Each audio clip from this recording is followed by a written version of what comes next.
We are back once again for another riveting, and this will be a riveting conversation. A behind the scenes look at the self-employed life Mm. and all that's involved. And I'm getting a notification, but I'm going to ignore it. I'm getting a notification that one of the connections isn't working, but I'm thinking that we are live anyway on YouTube. So, hey, this is also the point too, because when you do it behind the scene, you get to see the weird things that happen behind the scene, Yeah. right? Because then it all gets cleaned up really pretty for the podcast. But this is the real deal. But this is going to be a great conversation. We're actually going to be talking about the whole idea of seven-figure businesses. So you're going to want to hang in for this. So let's get this going. Mm. Today, we are speaking about the journey to a seven-figure business. Is it real or is it hype? Is it possible for you or possibly make you feel less than? Maybe our conversation will teach you how to achieve a seven-figure business, or maybe you'll decide it's not what you want, or maybe you'll admit that you do want it and discover what's in your way. So let's find out. Our guest today is Jesse Johnson. Jesse is a master sales and success coach specializing in helping spiritual entrepreneurs build seven-figure businesses. After 12 years of teaching math in New York City public schools, if you can imagine such a thing, frustrated by bureaucracy, we self-employed know nothing about that, she founded her own personal development company and built it to a seven-figure business in just 2 years. Jesse now teaches sales as a spiritual practice, no compromise, no self-sacrifice, no mediocrity. Welcome, Jesse. Thank you so much, Jeffrey. It's such an honor to be here. Well, I'm excited. I'm excited to have this conversation because it pushes buttons for me too, which is why anytime something pushes my buttons, I want to unpack it. And the reason it pushes buttons for me is not so much for myself, but I'm so protective of how it makes other people feel when there's so many Yes. people out there promising seven-figure businesses. And, you know, what do you say to the person who's making $40,000 this year? Or what do you say to the person even making $150,000? And I feel like, is it too big of a dangling carrot to put out Mm. there? And is it actually shaming people and setting them back instead of motivating them to go forward? So that's why I'm excited about this conversation. But here you are, somebody who did just that in 2 years. To go from teaching to entrepreneurship to seven figures in 2 years. We need to understand this. I want to point out one of the things you say, and this is a direct quote, I think, from your website, that you're helping entrepreneurs transform their business by changing their mindset. I know we agree with you. I also know people want to know what mindset, because that sounds too vague. Like, I can just change my way of thinking. I'm going to have seven-figure business. So help us understand specifically the mindsets that you believe need to be changed in order to achieve a seven-figure business. This is such a deep and phenomenal question. You know, I'm going to start off big with you. Yes. Thank you. I actually think I had a response to something that you were saying about your protectiveness. And I think it's also connected to the answer to your beautiful question. So I think we live in a culture where we are trained to use just about everything to beat ourselves up. Even things like meditation, which is meant to provide self-love or at least space and relief. There's so many people, especially in the early days of practice, and frankly, even into decades of practice, beat themselves up for not doing their practice or for not having a still enough mind or something like that. And it's like, it's part of the mindset of our culture to make ourselves feel bad in general, to shame ourselves, to punish ourselves, to harm ourselves, even with things that are not meant to be harmful. So I just wanted to say yes to what you're saying. I totally relate to this piece. I also feel protective of people. I think in many ways that's the mission. That's the mission, because in big ways, our culture currently feels very shamed and harmed around the subject of money in general. Most people feel disempowered around it. Most people feel scared about it. I would say that many people even feel traumatized around the subject of money. It is not a place where they feel, empowered and liberated and enlightened. And so one possibility might be that any number, you know what I mean? Just talking about numbers, whether I say 6-figure, 5-figure, 10-figure, people around the subject of money are going to be provoked. And I want to invite everyone that's listening live and on the replay, on the beautiful podcast version, to take this moment to really sink into, I'm going to use what I learned here today to love myself more rather than less, to support myself more rather than less, to be kind to myself more rather than less. No matter what we talk about, no matter what comes up, like if it feels like a weapon, just drop it. It's nothing that I would say is more important than that. Yeah. So is it, and I agree with you. I mean, I can remember, starting my business in the 80s, like 6 figures was the goal, right? And then it became multiple 6 figures, and now it's 7 figures. So it's just, in a lot of ways, it is just the number that keeps changing a little bit. But I think what I'm hearing you say, and I love that you're bringing the shame piece into it, because that is the way a lot of people feel shamed if they're not. And like I said in the beginning, you may not even want a 7-figure business. I mean, I know I don't want, regardless of sales, I don't want the same size business I had as a photographer. Right? I don't want the same demands. I don't want that lifestyle. Again, I have different lifestyle goals. But it's irregardless of the amount of money, because that's the other, I think, mindset we need to shift, is that the bigger the number doesn't have to mean hard work. Right. Absolutely. And I find that with a lot of people, that it's like, well, I don't want, I think part of, as I said, it may be people, if they're honest with themselves, want that 7-figure business. They say they don't, they let it hit their buttons and maybe shame them, because really what's holding them back is they're thinking it has to be hard. Like there really isn't a big correlation between how hard you work and the amount of money you make. And many people here know that, right? Because how often people work a lot harder than the money they're making. That the reverse is also true. It doesn't mean that you have to work infinitely harder to make 7 figures. So this is an important mindset piece, I think, that you're naming, that the work, it's that growth or that vision does not have to come with sacrifice. It does not have to come with struggle. It does not have to come with a toleration. And in fact, in my experience, the opposite is true. I think even, and I I've only been alive so long, but I turned 42 in August. So, I only have that experience. But from my limited experience, what I see is that more and more the world is wanting uncompromised alignment, uncompromised depth. And the more in integrity we are, living our vision, doing what we actually desire, enjoying our lives, the better our businesses do. 100%. So if ease is what we want in our lifestyle, that's got to be incorporated into the business, or we're out of alignment and will create struggle that will interfere with the growth of what we're doing. Yeah, it's one of the things I say in my book, The Self-Employed Life. I introduce what I refer to as the new business model. And I say the old business model, we used to build businesses. Today we create businesses. And the difference is that people say, well, what's the difference? I said, well, because building is all effort. And that's what worked 20, 30 years ago. There was a relativity to how hard you worked and the results you got. But that's not true today.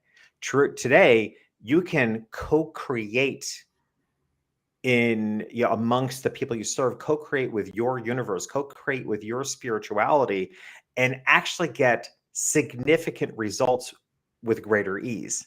Yes. And that to me is the biggest difference. So I'm curious about your own experience. It is astonishing, because we think to go from teacher to 7-figure business owner is astonishing to me, because there's hardly a business that isn't more bureaucratic and more held into, like, oh my gosh. I mean, and I know this is as an adjunct, like just the way you're kind of held in. And so what do you think made the biggest difference? Now, it's not an either or, because the formula of business success is often mindset and strategy. Yes. The problem is so many people are putting out the strategy. What did you find in the 2 years of building your business and achieving a seven-figure business, what really made the biggest difference? Was it the strategy you applied or the mindset that you had to develop having left teaching? I think that in one way they were equal partners. I don't think I could have done one without the other, you know? Mhm. At the same time, the challenging part, the uncomfortable part, the scary part was almost entirely about mindset. Hmm. And strategy, it's just not hard to pick up the phone and call somebody. Like, that's not a difficult thing. What makes it terrifying for people is the mindset that we have around what it means to do a sales call or what it means to call someone cold out of the blue. The fear of rejection, the fear of which was huge for me. I mean, I absolutely wanted everyone to like me and was really uncomfortable with the idea of even one person thinking that I was salesy. Now I'm kind of like, yeah, I'm salesy. I teach sales for a living. Like, this is, we're giving sales a rebrand. But at the time, it was so scary for me to face the possibility of not being liked. And I think at the time, hearing no felt to me like not being liked. Mhm. So it was really uncomfortable for me to face that fear and take the action, the strategic action that was required in order to actually create a business at any scale, what to speak of seven figures. But I think that the strategy, the only thing that I'll add to my strategy truly in those first 2 years was that I had mentors who corralled me, manhandled me a little bit with my consent to focus on sales. I think like most people, I had bright, shiny object syndrome left and right. I was constantly wanting to try new things. And ultimately, those things were a distraction, for me at least, to facing this fear and confronting whatever it was that was coming up for me around hearing no. And so because I had mentors who kept directing me back, like, stay in your own lane, your job is sales, that's really what I focused on for 2 years. That's really good advice because particularly I think amongst our audience, because they are innately creators as Yes. entrepreneurs and business owners. Like many of us are innately creators. Um, I think I love the idea of like just the suggestion to focus on sales, right? Because and I've had a lot of people love so much. They love what they do. They even love parts of their business. Maybe they were creative or their marketing parts of their business. They don't like the sales part. But I love that you're adding like perhaps the best strategy you did was to focus on the sales part. So I'll talk a little bit more about the mindset, because one of the buttons that I have seen get pushed on people, and they've said to me is, when you talk about a seven-figure business, they instantly think, well, that's for them. It's not for me. And Mm-hmm. it's not even that they don't want it. They just literally don't. They think it's not for me. Maybe it's because they think that's going to be too demanding. Maybe they think, they're a mom as well, and on top of everything else, and they're thinking, I can't fit that in. Maybe they just don't think they deserve it, or that it's for them. But in one way or another, well, that's for them. That's not for me. How do you address that feeling people have that, oh, that's for everybody else, but it's not for me? This actually, I would say, is the third pillar. This is valuable enough. I'm going to actually like reach and grab something and show an illustration. Which I'll One of my describe team the members I'll describe the bought me illustration this for. stool so that Okay. I could talk about this exact thing. So Yeah. I think of, I'm a I will mathematician. hang on a second, Jason. I have to describe for the podcast listeners your beautiful visual here. So we have a three-legged stool that we're looking at. So, as a mathematician, I know and reference regularly that 3 points define a plane, right? So you need all three of these legs to make the stool comfortable to sit on. This is a very tiny stool, but my 7-month-old is obsessed with it. So, and I use this as a teaching tool to describe 2 of the pillars that we already talked about, strategy and mindset. And the third one in my mind is vision. This is not We are not here to talk about businesses that work, but that come at our own expense. We're not here to prioritize just the how.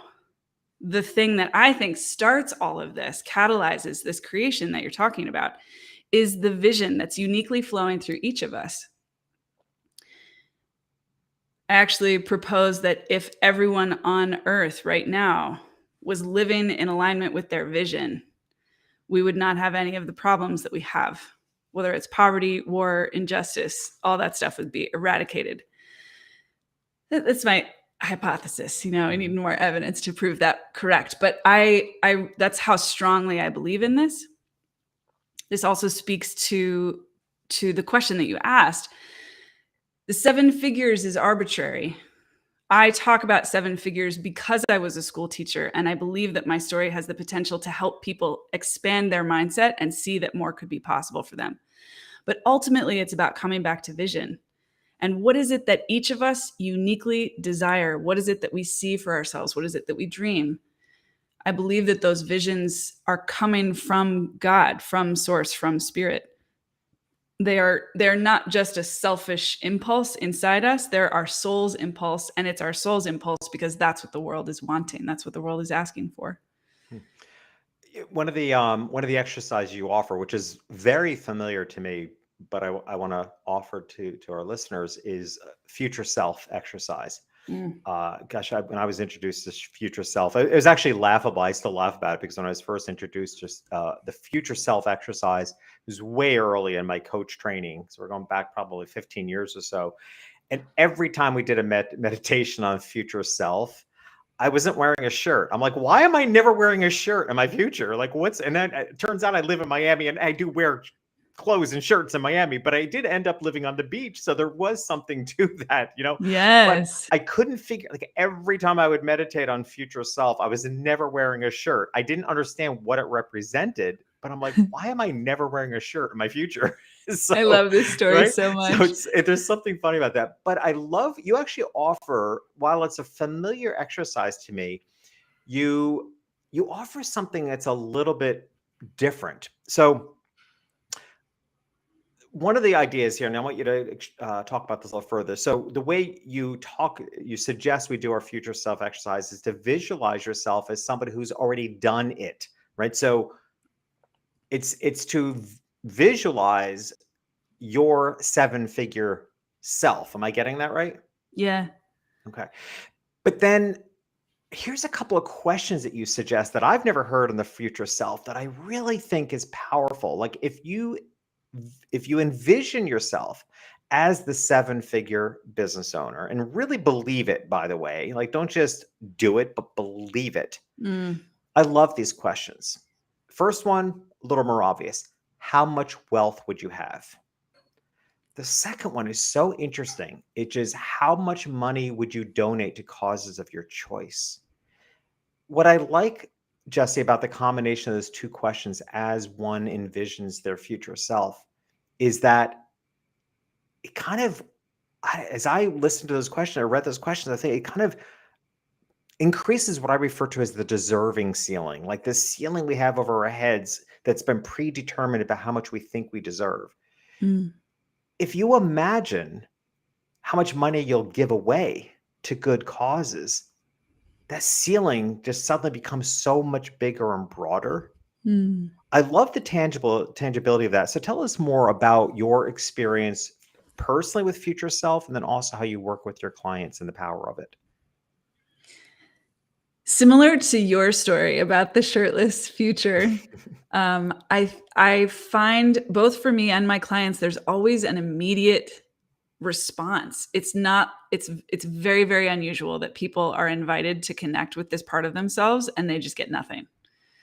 Now I work with extremely self-reflective, imaginative, visionary people. So maybe that's part of it. I think they have brilliant creative resources, but I believe just like you said, everyone's a creator. So it's like, I think we all have that. And there's something almost magic about just asking ourselves to locate or imagine some part of ourselves 20 years, 50 years, 100 years into the future and see what they have to say to us.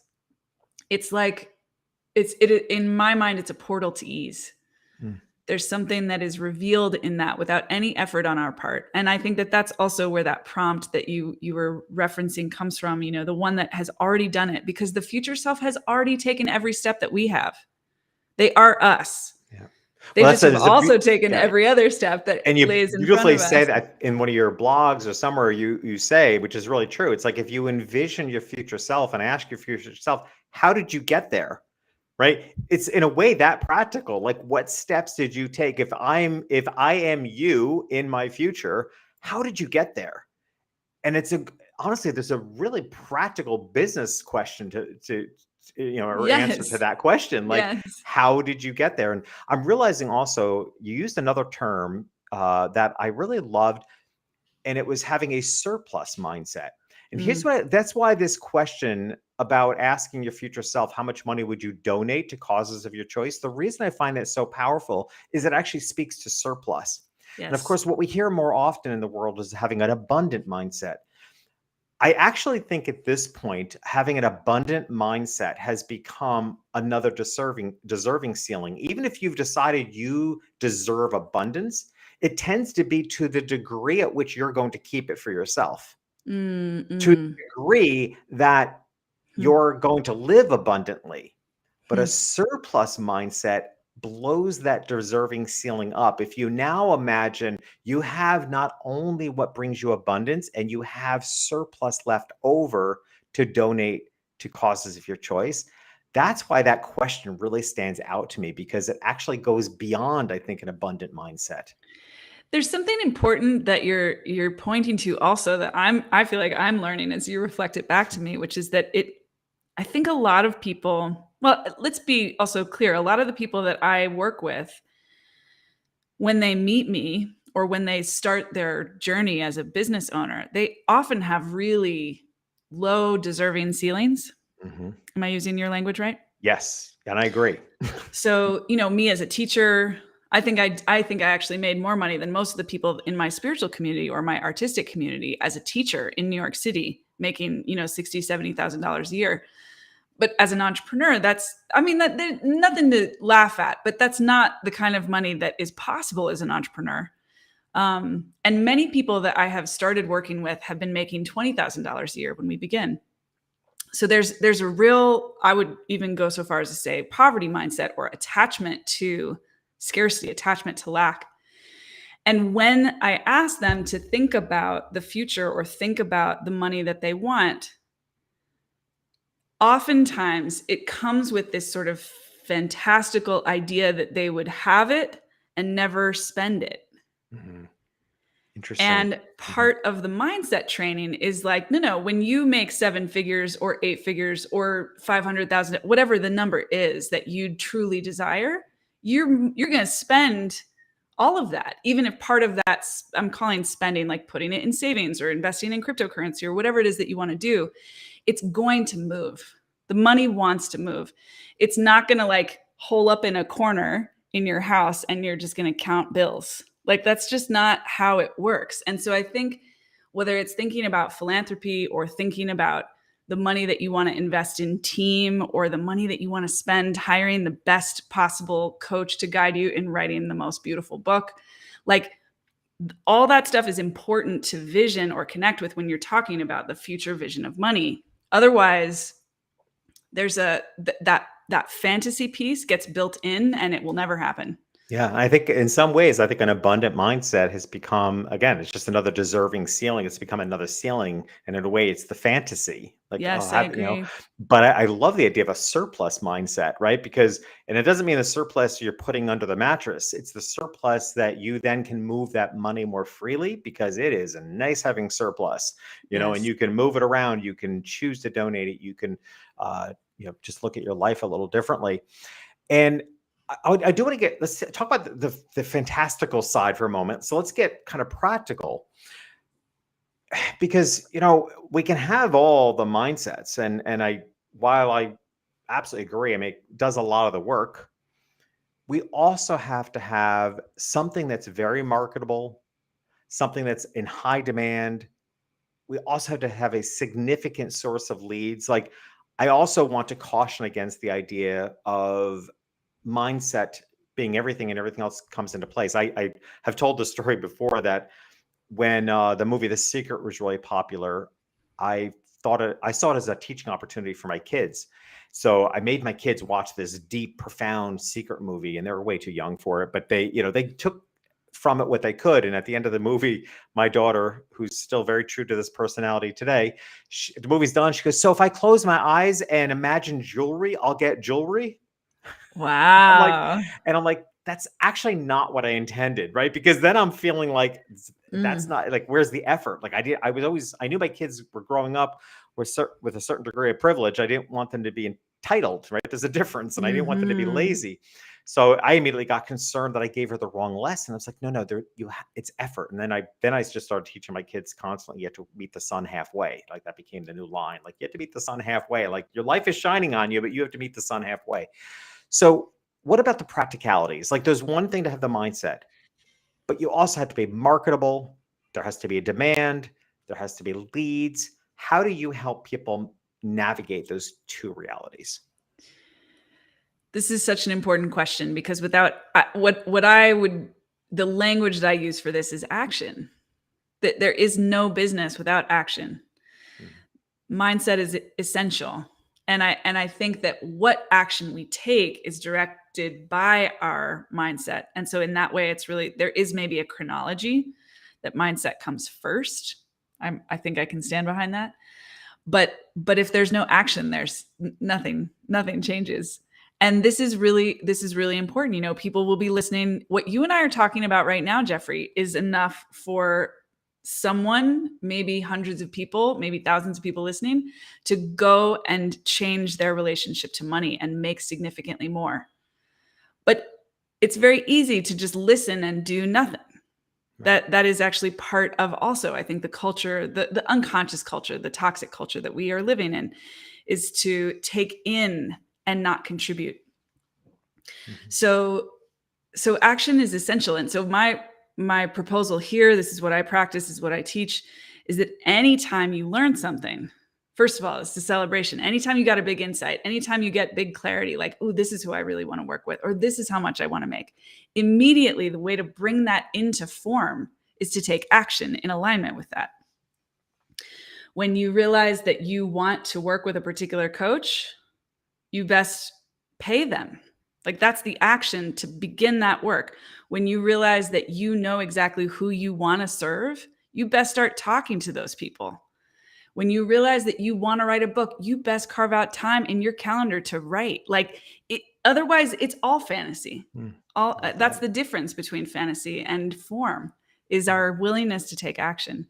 I love that. Let's talk about then, while we're in the kind of a practical mode, the actual journey to seven figures, right? Because it doesn't matter if you're starting at 40K, 100K, 300K, wherever you're starting, there's a journey. And of course, one of the cliche, although it's not inaccurate, is that the journey to 500,000 is longer, and the journey from 500,000 to a million is faster. And I have to say that that's been my experience as well. It's like you can slug, but I also think there are a couple of other stuck points. I often refer to the $250,000 mark as a stuck point because it tends to be, and it's somewhere around there, right? It could be 150 to 250, somewhere in that range where people have taken their business as far as they can take it.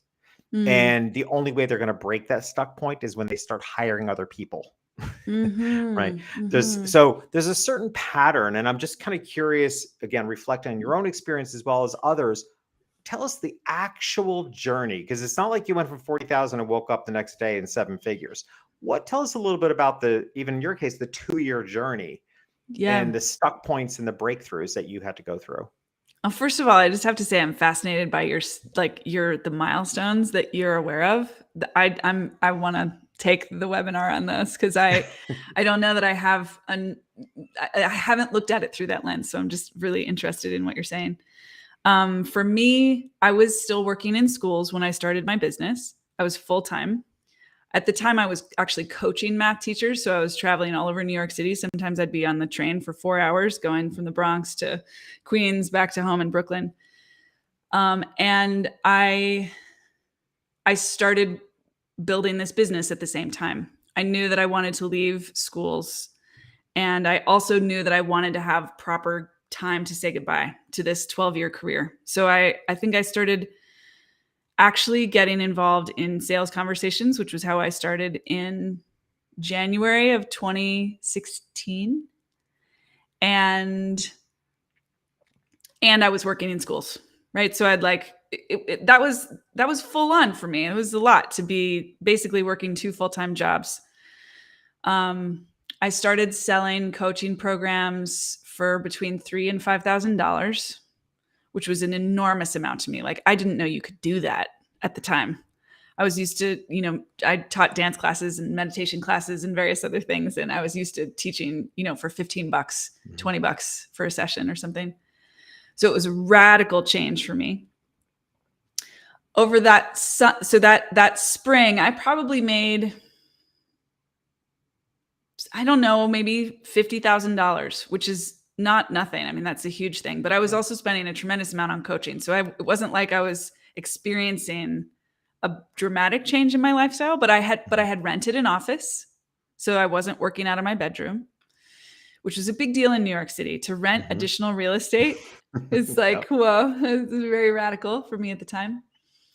And then over that summer, I had very inconsistent income. I had left schools by that point and had a month where I did great, and then a month where I didn't make anything, and was like, oh my God, like I have never not had a paycheck. It was really terrifying for me.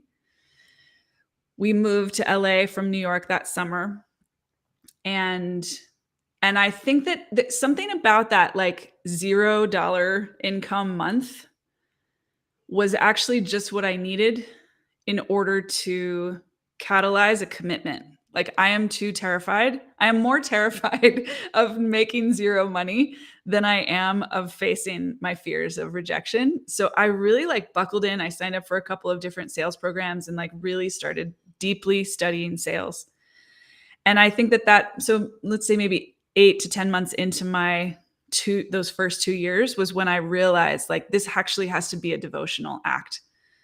I'm taking everything else off my plate. This is what I'm focused on. And by the end of 2016, I had actually made $333,000 in coaching. Yeah. I started group programs. That was also a big change. Like that was a revelation that I could work with multiple people at once. They could all pay $7,000 for a 6-month group, something like that. And then in the second year was more like, okay, I kind of know what I'm doing. Now I'm just day to day dealing with my own fear and doubt and worry, and getting myself through that enough to take action, enough to get on another call, enough to put myself out there, enough to reach out to someone else in my phone book, enough to go to a networking event, enough to just literally put one foot in front of the other. And that year I made maybe $850,000, something like that. And meanwhile, I was fortunate enough to be watching both my coaches and some of my peers do that and more. So I think that's really important to name, that I feel very fortunate and very blessed to have chosen and discovered a community of people who I felt had the highest integrity of any people I'd ever been with.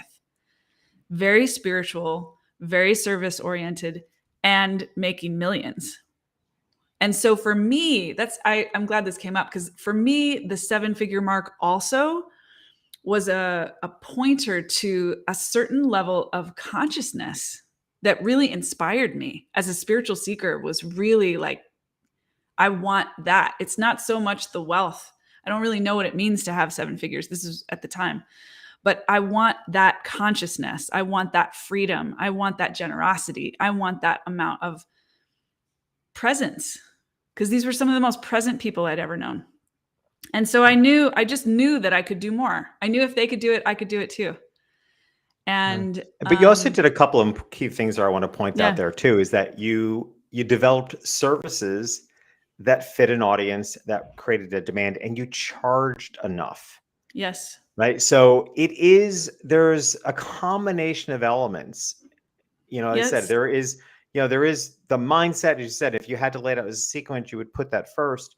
but it is creating the services that are in demand amongst those that you most want to serve. And there is charging enough, and it becomes, these things start multiplying on themselves. And I think I love that, even your own path like that, whether it's a journey to 500 or the journey to 333,000, as you had, like that's the longest journey because that's when you're figuring it out.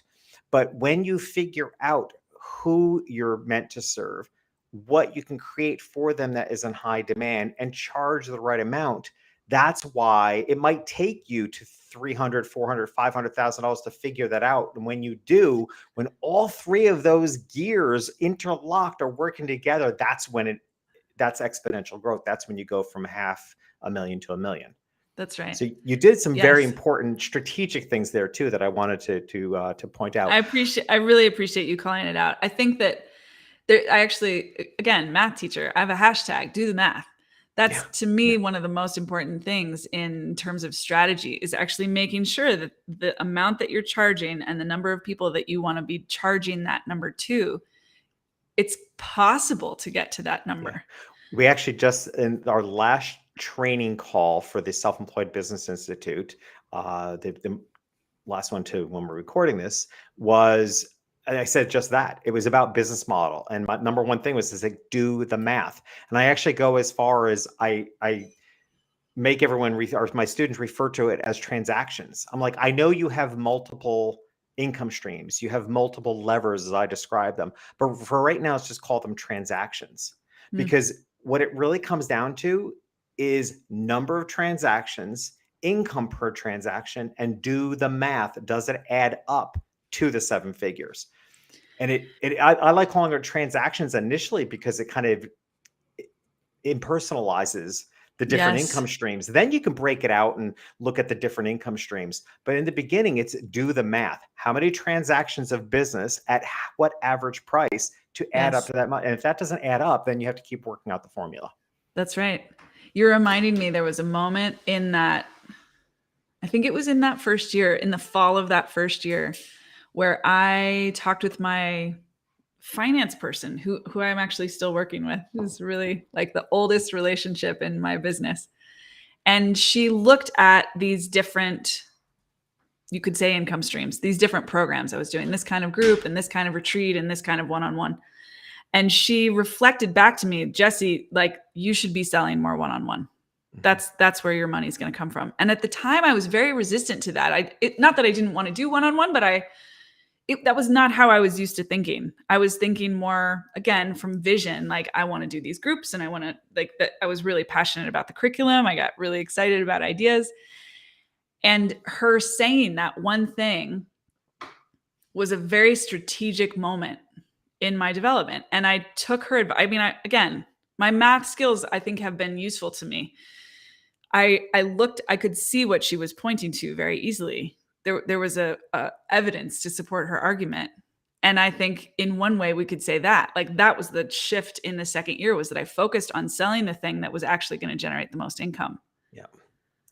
Yeah. It's do the math. I mean, it's such an important lesson and as simple as it is, but if it doesn't add up, you have to keep working out the formula. Either you need to do more transactions or you need to do the same number of transactions at a higher price. But math is a lot like science, right? It is factual. It is what it is.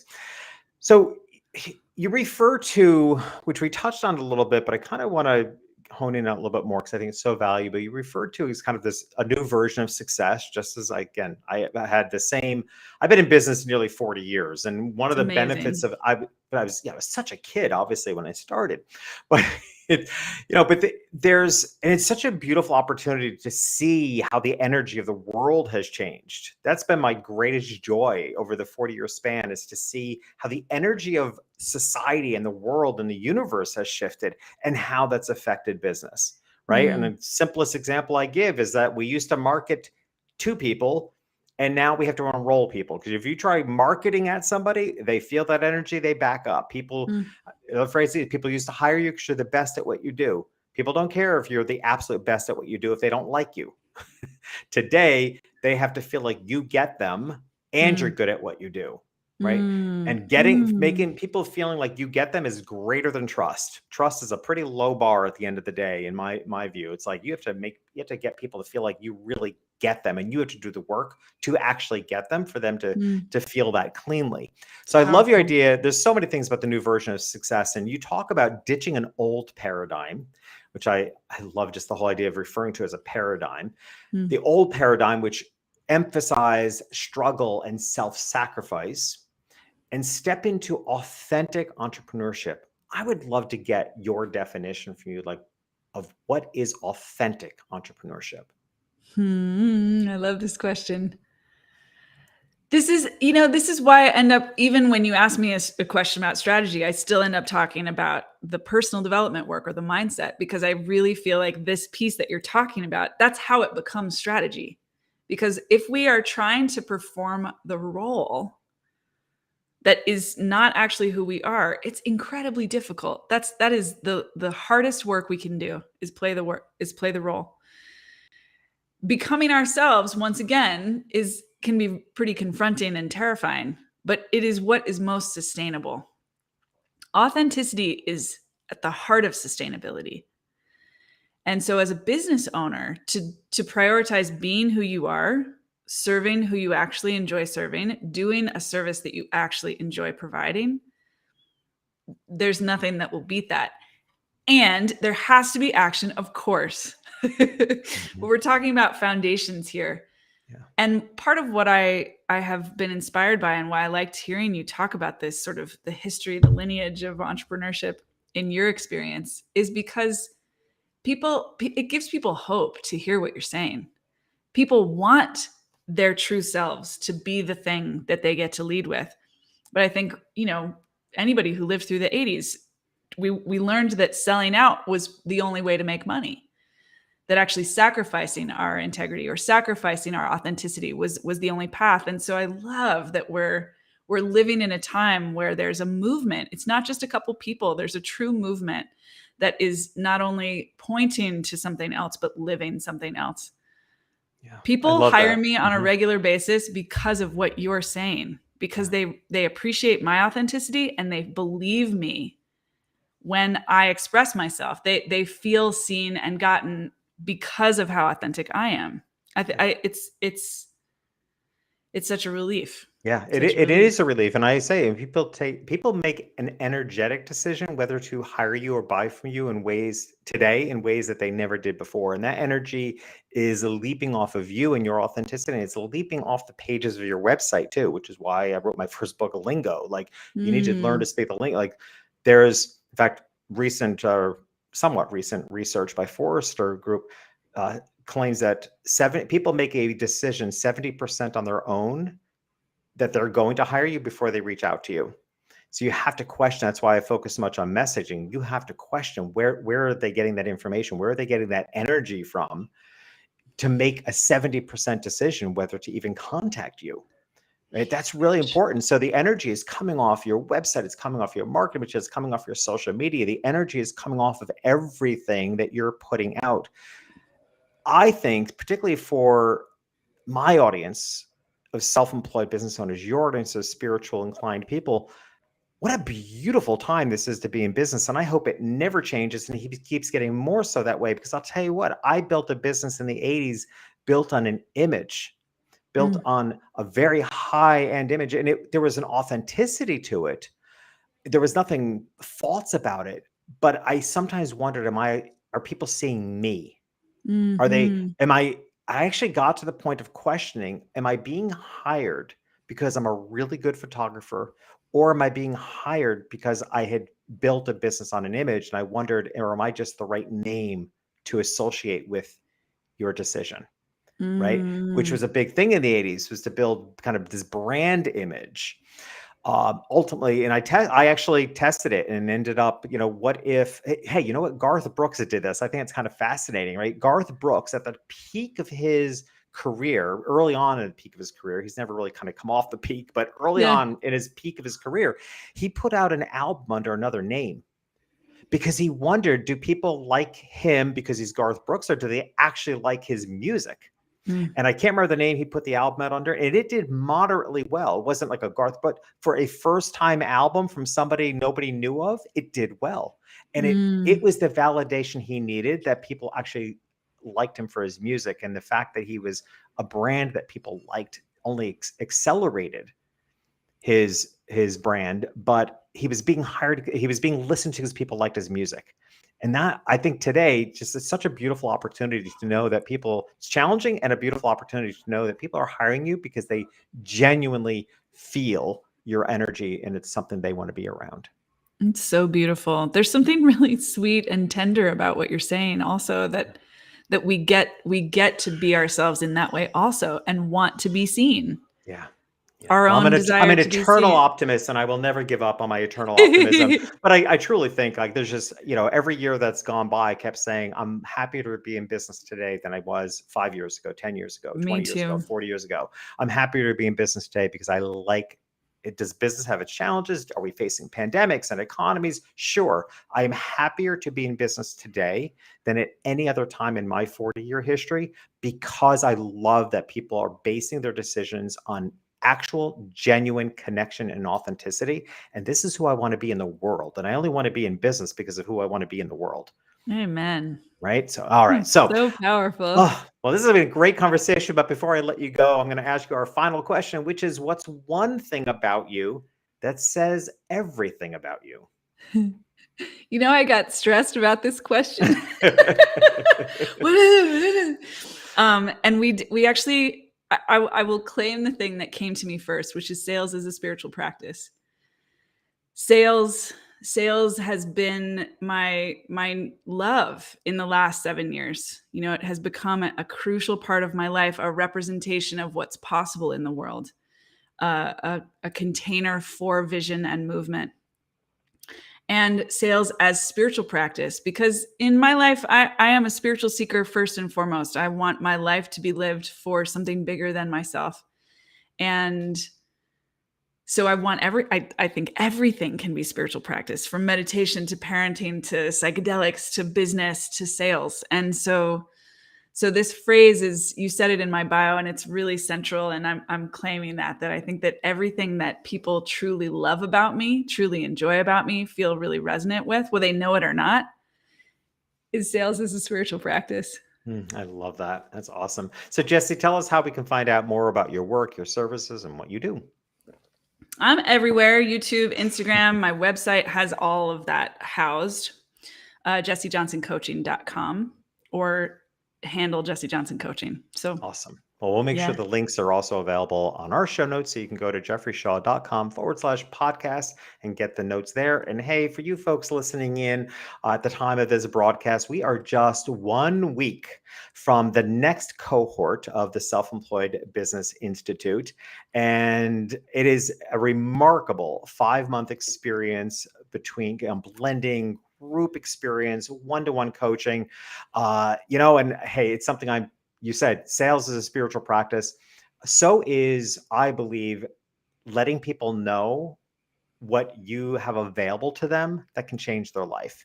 Yes. And this is something we talk about in the Self-Employed Business Institute. It's like, you have to step, when you're committed to change and the way that you can change people's lives, you owe it to show up and believe that there's a world of people waiting for you to show up to help them and support them and change their life. And that is how I feel about the Self-Employed Business Institute. This is undoubtedly, after 40 years of being in business, the most meaningful work that I do, and the most productive and life-changing work that I've ever done. So by all means, check it out, selfemployedbusinessinstitute.com. Again, that's selfemployedbusinessinstitute.com. We're just a week from starting, so you have just a few more days from this listening to this episode when it originally airs to hop in on this cohort. There are, 6 months from now, there'll be another cohort. We do 2 cohorts a year, but maybe this is the one that's meant for you.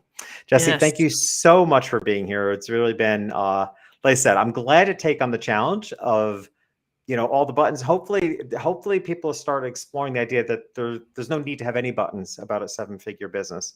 That receive this, as you said so beautifully in the beginning, what if, even that's enough to say, but what if you just receive this information open-mindedly, open-hearted, curious, what if?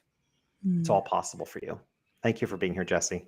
Such an honor, Jeffrey. Thank you for doing all that you do. Thank you. Remember, you might be in business for yourself, but you are not in business by yourself. Be your best self, be proud, and by all means, keep changing the world.